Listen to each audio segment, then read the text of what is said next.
They were the best-dressed cops on television. Who do you think you are to ask us to beg for your help? Let's nail this pig. Detectives Sonny Crockett and Ricardo Tubbs were just as sexy and hip as their Gold Coast backdrop. No police precinct has ever looked this good. Score strictly not his style. These well-heeled cops became well known for their forward fashion sense, and the Miami Vice look quickly became the fabric of men's style in the 80s. It changed the way men dressed in the world. It opened up men's closets to the possibility of color, of comfort. Jody Tillen was the costume designer for the first season.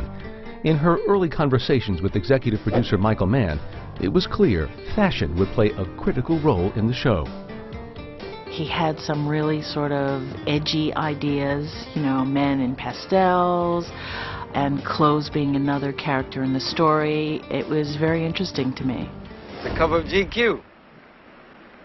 True, few cops could afford Italian suits and $200 haircuts. But Crockett and Tubbs weren't ordinary cops. Their clothes had to reflect their day jobs. They had to be involved with drug dealers who spent their money on clothes, jewelry, cars, and women.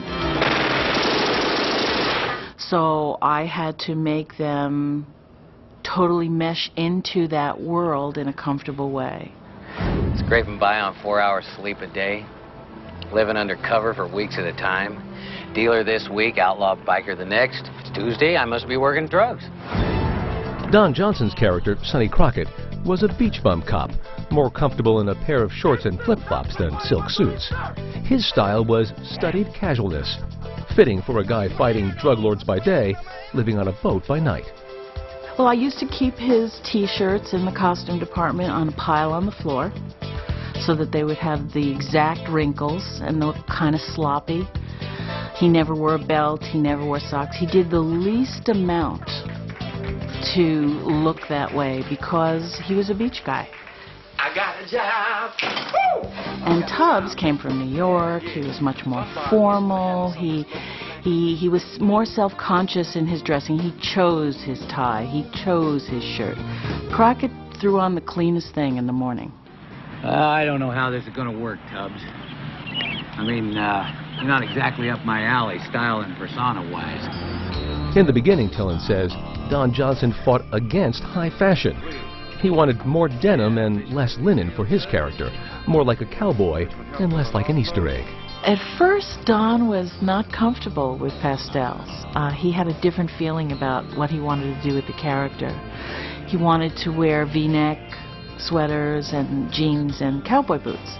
But he came around to the unconstructed blazers after spending a few days in Miami, where the humidity and heat don't mix with leather and Levi's. After that, Sonny Crockett seemed to have a white linen jacket for every case. You cheating again, Zito? As for Philip Michael Thomas, a self-described clothes horse, slipping into Ricardo Tubbs' $1,000 suits was natural. Do you think Clark McGable did this? As he said in this 1985 interview. When I first got this job, the thing that Michael Mann enjoyed most was when I walked in, I was sharp as a tack. So it's just a continuation of Tubbs. The Vice look was carefully constructed. There was no color combination that was a mistake. Miami Vice was soon the fashion show of the season, and that meant spending money, lots of it. We just got a budget for the last 9 shows that we're doing now. We had over $100,000 just for our wardrobe. Michael said that I was sort of covered, that I could do what it took to get the style and look that he wanted. And he really ran defense because this kind of money on clothes had really never been spent on television. Building the Vice wardrobe required trips to the fashion capitals of the world, buying the latest styles right off the runway. Designers like the late Gianni Versace became fans and friends of the show. The first person I dressed up in Miami was Don Johnson. Then, as the show settled into primetime, the Vice look took off outside the tube. Suddenly, men's closets were filled with colorful blazers and shirts. Even the show's stars adopted the look in their personal lives, as you can see in this 1985 Today Show appearance. Did you come dressed as the Sonny Crockett we just saw on TV, or is this No, John this is Johnson. kind of, well, this is mine. This is me. The Where style. are your socks? I don't own a pair anymore. I decided that if you're going to spend $400 on a pair of shoes, that pair of $12 socks kinds of ruins it. American men were throwing away their razors, trying to grow Sonny Crockett's 3-day stubble look.